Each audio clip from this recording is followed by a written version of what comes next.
would like to call the city council special meeting of Monday. Let's try this again. I would like to call the city council special meeting of Monday, August 21st, 2023 to order. If I can have our city clerk please read, call the roll. Oh my God. Mayor Flores. Present. And Deputy Mayor Noble. Here. And Councilmember Tharp. Present. Councilmember Duga. Here. Councilmember Diaz. Here. Councilmember Bousquet. Here. Mayor, we have a quorum. All right, do I have a motion to approve the agenda? Motion to approve the agenda? Second. All right, a motion made by Councilmember Diaz, second by Councilmember Bousquet. All in favor? Aye. All right, I'd like to open comments from the public for agenda items only. Anyone wishing to speak on any agenda items, please come forward, state your name and address for the record. All right, seeing none. All right, moving on to our regular agenda. Our one and only item tonight is the fiscal year 2024 budget review, and it's going to be led by City Manager Andrew McHugh. Thank you, Mayor, Council. With me this evening is Terry Berger, our Director of Finance.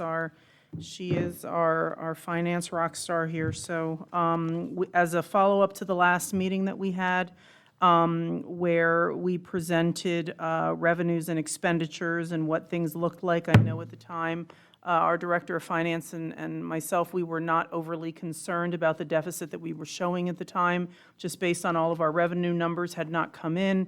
It was still a little bit early on payroll. We were shoring up some of those numbers on payroll. So before you this evening, you're going to see where we are today. The mayor did make a request regarding a 6.2 millage, proposing that and what that would look like as well. So the first slide that you're looking at here, the revenue, the millage rate comparison, we're going to start to the very far right where we currently are, the 6.3 millage. Again, you know, we looked at revenue coming in, we got better numbers from the state, and then looked at the personnel costs, you know, just looking to where we were. So based on where our new numbers are now, excuse me, with a current millage of 6.3 being proposed, we would be at 96,134 to the good revenue over expenditure.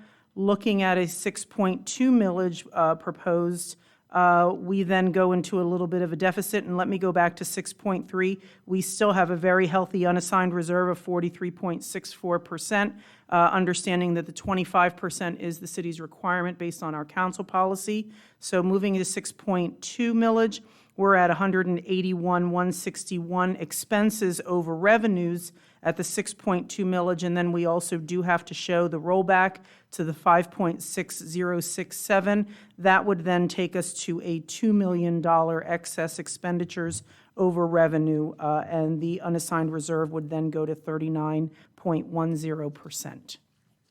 Did you want me to go through, not a lot of slides, we'll go through all of them, and then if there's any questions, or did you want to ask questions as we go? Do you guys want to go page by page or at the end? This is your presentation, so Doesn't matter to me. let's do it at the end. Okay, sounds good. So then moving on to the next slide, we're looking at the 2023 projections. This is where we currently are. We like to show those projections. We are now at, as of July 2023. The lines that are important to look at are total revenues and total expenditures. So total revenues, the budget was $36.5 million. Actuals to date are at $36 million. We are forecasting to end the fiscal year. We're coming up at the end of our fiscal year. Looks like we're forecasting, and again, this is as of July, we're forecasting to end the fiscal year somewhere around 39. That would put us actually 3.4 million to the good with revenues. And then moving down to expenditures, 35.5 million is what we budgeted for expenses. Year-to-date actuals as of July 2023 are at 26 million. We're looking forecasted to end the fiscal year at 34.4, and that's also 1.1 million to the good with expenditures as well. Those negatives on the net revenue really have to do with the American Rescue Plan dollars. There's not a negative there. That's just, it's moving those funds, so that's why you're seeing that there. Next slide is a slide that we have to show every year just to show where we are currently, and then with rollback down where the bold line is around the box for fiscal year 24, $2.8 billion in taxable value in the city at 6.3 mils. Property tax revenue is 17.4 million, and the increase in property tax revenue is 4.3 million. So then going to rollback, if the city would go to rollback, the $2.8 billion in taxable value at the 5.6067 millage rate would yield the 15,346,642 in tax revenue. And then, we're trying to get as close to zero as possible. That would get us to the 21,204 that you see there. And then the last slide is just showing where we've been from a millage perspective. The millage went to 6.3 in 2023, and we currently have the 6.3 in going into fiscal year 2024. It was 6.4 in 2022. Any questions? And understanding that when we bring the budget forward, we are presenting a balanced budget. We will not show a budget that shows that the revenues are over the expenditures, or ultimately, if there was something that was, if let's say we did go to the 6.2, the expenses over revenue, we would have to show a balanced budget legally. We have to show that balanced budget. So, and again, we also, based on how we're preparing the ordinance from this meeting tonight, we would like direction on the millage that is being proposed to use so that we can create those ordinances for the meeting on September 5th, based on the city's millage that the council is directing. All right. And any you know what, do we want to talk pickleball before that? Yeah. Since it has something to do, let's talk pickleball. I did provide you with some renderings there of some different things. I have to thank our staff, our Director of Community and Recreation Services, our Director of Communications. We've had a lot of discussions regarding pickleball. I think that a couple of things we talked about, that first picture that you see there, the one that is up on the screen, and you might be able to scroll up a little bit. If you can scroll up, I don't know if it'll, there we go, or the other way, scroll down, there we go. Right now, you see that the city currently has the 4 pickleball courts. It looks like at first we thought we might be able to add more pickleball courts there. Our Director of Public Works, he assisted us with looking at a proposal there.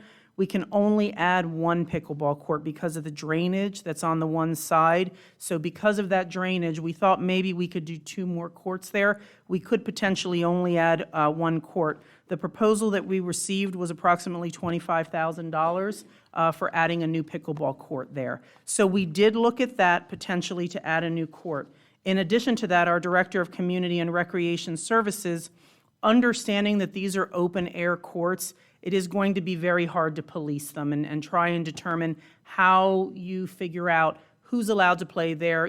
If you're going to convert them to maybe rentals during periods of time, that could potentially be easier. We were looking at if there is a new court built, that court could potentially be designated as a court that, is a locked court, that you have to have permission, that the rate, we were looking at potentially a $10 an hour, $2 increment, 2-hour increments.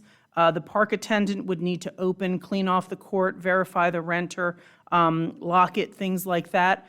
I don't know at this point right now, based on the responsibilities, the number of parks we have.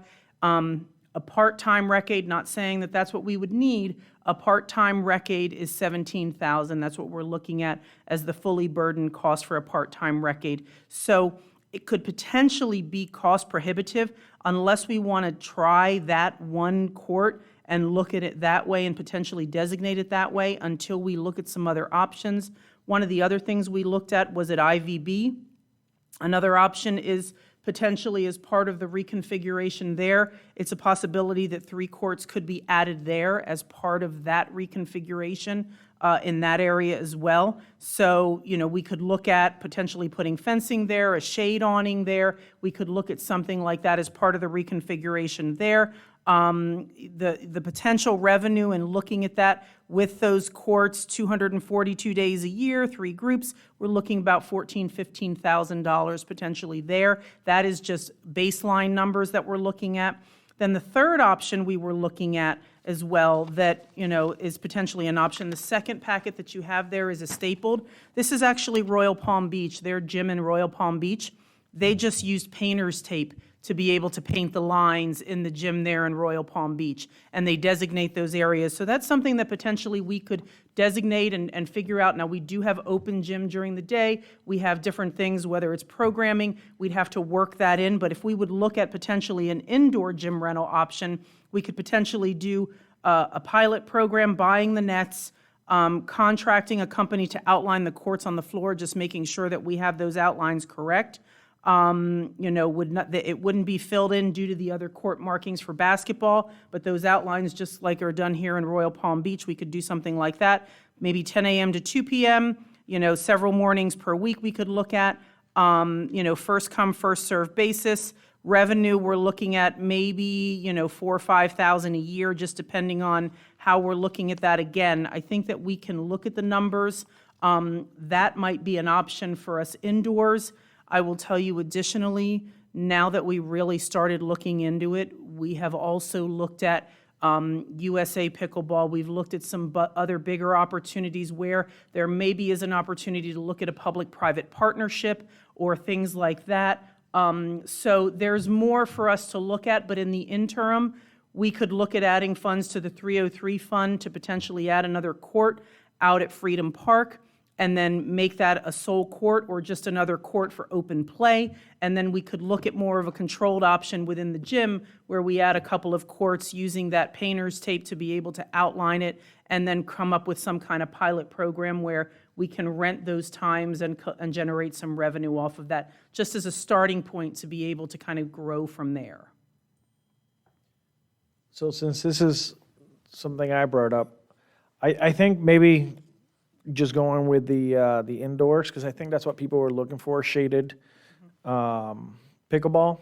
Okay. Might just be the best place to start, and then, I don't know, maybe if we can figure out something where we could do that public-private partnership, that could be interesting. And we could be the hub for. We're looking at some different options. Our Director of Communications has done some research on some things, and we've made some contacts. It's just we haven't really heard back on a few things, but we're looking at a few things. I think that there could potentially be an opportunity. It's just a matter of making sure that we find the right investors and being able to kind of move something forward. So there's more to come on that. I just didn't want to go into major detail about it at this point yet because we don't really have all the details, but it is something that as part of this conversation, we are a very good location. We're centrally located. There's a need for it in our area. And when you look at even different areas within, and I apologize, I don't know that I have it, but even when we're looking at areas, let's say, for example, Gardens or Delray Beach, where Delray has the tennis center, they are still very limited in the number of pickleball courts they actually have on site. The same thing with Palm Beach Gardens. While they have, they've created an area of pickleball, it's not something where they can attract the numbers yet at this point. And if you're going to do it, then you're going to look at something at a larger scale where you can potentially be a part of that circuit that's a larger circuit where, it's a destination and it becomes part of a destination. So that's what we're looking at separately to see, but we just need some more time to kind of review that. Any other comments or questions from the council? Councilmember Tharp. Regarding pickleball, I like the indoor option because it sounds like staffing is not really an issue since we have attendance there anyway. Seems like a pretty low-cost entry as compared to building an additional pickleball, and it proves out a point. I'm all for giving it, going forward with that, with indoor options. Any other questions or comments from pickleball? Councilmember Dugo. I agree with Councilman Tharp, and I do want to state that our parks are free, so I would never be for charging someone for pickleball in our parks. Indoor, I like that. Councilmember Busquet. No, I think I agree with Mr. Tharp. I think indoor is a great idea. All right, so Okay, we can explore that, so we'll move forward with looking at that. Thank you, and again, I want to thank our Director of Community and Recreation Services. She did a lot of work on that and put that together, so extremely helpful there. Going back to the budget, looking for some direction on the millage. Any questions related to the slides? is today the day that we set the high, or did we already do that? You already did that. You Right. did that at the July Now meeting it where, was- correct, and it you're was at looking for a 6.3. Correct, it was at 6.3. It can go lower, it just can't go higher. Councilmember Tharp and then Councilmember Dugo. And I know it's hard to predict, but we're seeing huge jumps, especially when intergovernmental fees, $1 million more than we anticipated, which is fantastic. I know we don't have a crystal ball, but do we envision, especially like the intergovernmental revenues, to continue to exceed expectations? And I know it's impossible to, I think based on what we're seeing and the trends that we're seeing, we're not seeing any reduction. I think that at this point, that's where we are. The one thing that is, going back to the capital improvements and, the 304 fund and the surtax will be sunsetting in, a year potentially, once we get to that 23 million and everybody in Palm Beach County gets to their top amount. So that's something that we're going to be looking at, that, we have a very good capital program here at the city, and I have to say that staff does an amazing job of ensuring that our infrastructure is maintained, where we were very fortunate with that surtax money, that we did not have to go back and, do our roads, do our roofs, do a lot of those things. A lot of that came from, we were able to do quality of life projects, and we were very grateful for that. So that's a gap we were getting $2.3 million a year. That's going to be a gap going forward in the future, where we were buying vehicles and we were looking at a lot of different things that came out of there that, that burden will come back onto the capital improvement fund. So, but as far as the intergovernmental stuff, we're not seeing a trend where we should be concerned that those numbers are going to drop. We don't know if something catastrophic happens, then we're in a different situation. But at this point right now, we're not seeing that. thank you. Councilmember Dugo.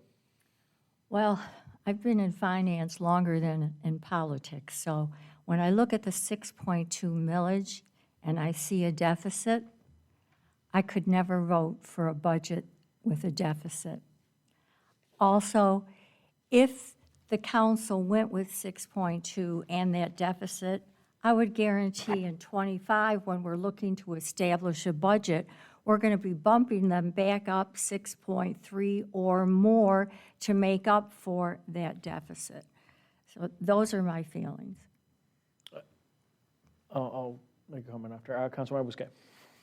When does the 2.3 million a year end? We're anticipating potentially next year. We have been getting more than 2.3 million a year, just based on sales tax revenue that's coming in. So they are consistently sending us over 3 million and close to 4 million at some years that the numbers are really high. So we anticipate that we're probably going to cap out next year. There has been no indication from Palm Beach County that they're looking to pursue. There was some discussion with the school board that they're potentially going to try and continue that half penny. And keep their half penny, because that equates to over $1 billion that they get in sales tax revenue. So for them, from an infrastructure perspective, I think that they're very interested in doing that. But in conversations that I've had with our district, our previous district commissioner, we were told that there's potentially a look at a transportation surtax, instead of pursuing to extend the infrastructure. Thank you. So just to make a comment regarding the 6.2, I just want to remind you that the reason I asked for 6.2 was just to see and compare. But keep in mind that we're adding over $1 million in salary. So if we choose to keep it at 6.3, it's because we're wanting to make an investment in those positions. I'm just saying I want to see what 6.2 would look like, but we are adding brand-new salary positions over $1 million. So that's a decision that we have to decide on.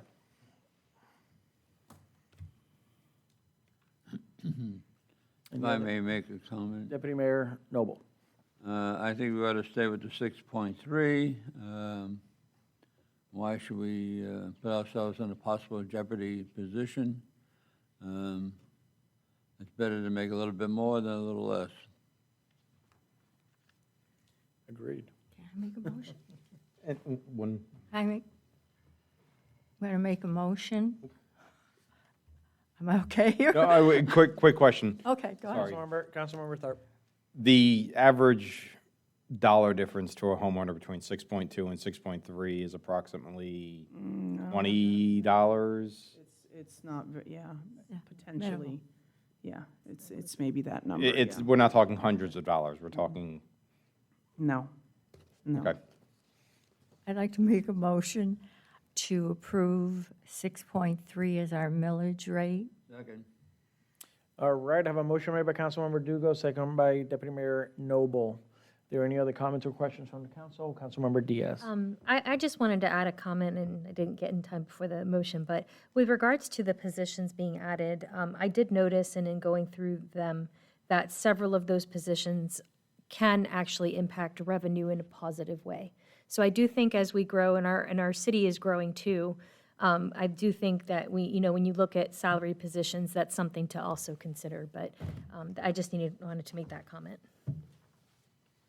All right, seeing no other comments or questions from the council, I have a motion made by Councilmember Dugo, second by Deputy Mayor Noble, to set the millage at 6.3. All in favor? Aye.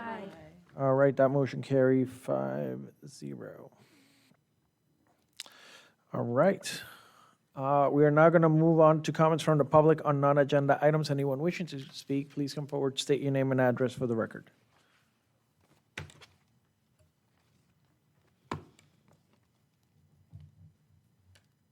Good evening. My name is Deborah Tendridge, and I'm the founder of Eat Better, Live Better, located at 14451 South Military Trail in Delray Beach. I'm here today because everyone knows that teachers are overworked and they need a little appreciation. So this is our year's 4th year doing Teachers Giving, where we're actually providing and surprising teachers with turkeys for Thanksgiving. We are starting a new initiative. We have a sponsor, FP&L, that is actually sponsoring us to do a nomination process for one school throughout the county to be nominated and win. And I wanted to bring this to your attention because partnering with the city to do some outreach to help you guys, your community, nominate some schools within Green Acres would give your schools a really big opportunity to actually be one of the winning schools. The cool part about it is it's not just the teachers. All the support staff, the custodians, the cafeteria workers, the paraprofessionals, the admin, everyone within the school will win a turkey. Right now, a lot of the teachers, they're actually coming to through my doors because they can't afford to eat. They're working second jobs. The cost of living is so high that the morale in the schools is really low right now. Just financially, people are struggling, and a lot of the kids that come to school, the teachers are investing into their students financially as well, which takes out of their pockets. This is a really big opportunity for the community to come together and celebrate the teachers, boost them around the schools, and show the kids as well that when we kind of bust into their classroom while the teachers are teaching and just say, Happy Teachers Giving, and the kids see this. The kids see the community coming in and celebrating the teachers. So I would like to, City Clerk Moore, if I could pass my cards to you and we can pass them along. Anyone who wants to reach out to me to see how we can partner to get the word out to your residents, to make sure that they know that they can nominate one of the local schools and celebrate their teachers, I would love the support. On our website, there's an actual link where you can actually nominate the schools. If there's any financial support, we can even invest in another school within your district. But the main goal is just to make sure that we can get as many nominations and make the teachers feel special, that the community cares enough to put that school's name in the hat. So thank you. Thank you so much. Anyone else wishing to speak? Please come up, state your name and address for the record. Seeing none, public hearing is now closed. Moving on to our city manager's report. Anything, city manager, anything from any reports from the council? Seeing no? All right, meeting's adjourned.